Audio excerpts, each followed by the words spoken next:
बिहार के पूर्व उप मुख्यमंत्री तारकिशोर प्रसाद ने आज पूर्णिया में संवाददाता सम्मेलन को संबोधित करते हुए कहा कि केंद्र सरकार ने इस बार जो बजट पेश किया है उसमें बिहार के लिए बहुत कुछ है। उन्होंने कहा कि बिहार के लिए बड़ी राशि दी गई है जिससे बिहार का सर्वांगीण विकास होगा। वहीं 3 वर्षों में 1 करोड़ किसानों को प्राकृतिक खेती से जोड़ने का लक्ष्य रखा गया है। उन्होंने कहा कि प्रधानमंत्री आवास योजना के खर्च को बिहार में 66% से बढ़ाकर 79,000 करोड़ रुपए से अधिक का प्रावधान किया गया है। पूर्व उप मुख्यमंत्री ने कहा कि बिहार में रेलवे के विस्तार के लिए 8500 करोड़ रुपए आवंटित किए गए हैं। साथ ही बिहार से वंदे भारत ट्रेन का शुभारंभ भी किया जाएगा, जिसका प्रावधान इस बार के बजट में किया गया है। बिहार के संदर्भ में रेल और अन्य क्षेत्रों में और सामान्य तौर पर जो हमारा कमज़ोर वर्ग है उसके लिए सरकार ने जो प्रावधान किए हैं बजट में, उसके संबंध में एक संक्षिप्त में कुछ चीज़ों को रखना था। और इस बार बिहार को केंद्रीय कर से 1,02,735 करोड़ रुपए की राशि मिलेगी, जो विगत वित्तीय वर्ष से 25,000 करोड़ ज़्यादा है। ये एक बड़ा लाभ बिहार को मिलने जा रहा है। दूसरा, बिहार को 13,000 करोड़ रुपये का ब्याज रहित ऋण मिलेगा, जो पूर्व से है प्रावधान, लेकिन इस बार यह राशि बड़ी है जिससे राज्य की सरकार 50 वर्षों में उसे चुका सकती है। इसमें किसी प्रकार का कोई ब्याज राज्य सरकार को, केंद्र सरकार को देना नहीं पड़ेगा। और आपने देखा होगा कि विगत कोरोना के कालखंड में 28 महीने में भारत की सरकार ने 80 करोड़ लोगों को राशन की व्यवस्था की, मुफ्त राशन की व्यवस्था की।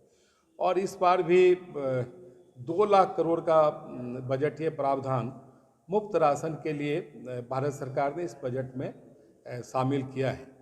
प्रधानमंत्री आवास योजना शहरी और ग्रामीण में भी 66% की वृद्धि, विगत जो आवंटन था उसमें वो बढ़ोतरी की गई है, जिससे अधिक से अधिक जो गरीब परिवार है जिन्हें आज भी पक्का मकान मयस्सर नहीं हुआ है, तो उन्हें हम मकान उपलब्ध करा सकें। और एक जो इस बार हम सब देखे हैं कि भारत की एक बड़ी आबादी 7 लाख रुपए के नीचे उसकी आय है, तो भारत की सरकार ने जो आयकर का स्लैब है उसमें 7 लाख तक के आमदनी के जो हमारे परिवार हैं, जो समाज का निम्न मध्यवर्गीय है या मध्यवर्गीय है, तो उन्हें आयकर का भुगतान नहीं करना पड़ेगा। ये एक बड़ी बात हमारी सरकार ने इस संबंध में तय की है। दूसरा क्या कि खास करके महिलाओं के लिए 2 लाख रुपया आप 2025 तक 2 वर्षों के लिए एक सर्टिफिकेट लेने पर 7.5% का ब्याज बैंक द्वारा भुगतान किया जाएगा, जो एक बड़ी राशि उसने मिल पाएगी। एक जो आगामी 3 वर्षों के लिए 47 लाख नौजवानों के लिए हमारी सरकार ने उनके कौशल विकास के लिए प्रावधान किया है, और ख़ास करके उन्हें डीबीटी के माध्यम से एक निश्चित राशि भी उनके खाते में ट्रांसफ़र की जाएगी। इसका भी प्रावधान हमारी सरकार ने किया है।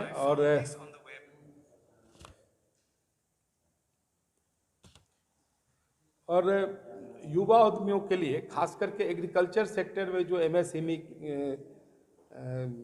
से जुड़ेंगे, उनके लिए हमारी सरकार ने एक कृषि त्वरक कोष के नाम से बना रही है, जो इस क्षेत्र में जो युवा उद्यमी जो एग्रीकल्चर बेस्ड इंडस्ट्रीज या जो लघु उद्योग है उसको स्थापित करेंगे, उस कोष से उन्हें विशेष राशि मुहैया कराई जाएगी। और रेल के क्षेत्र में भी बिहार को एक बड़ा लाभ हुआ है, जिसमें बिहार में रेल के विकास के लिए 8,505 करोड़ रुपए का प्रावधान इस बार रेल सेक्टर में भारत की सरकार ने की है और 3 नई वंदे मातरम ट्रेन का शुभारंभ बिहार से किया जाएगा।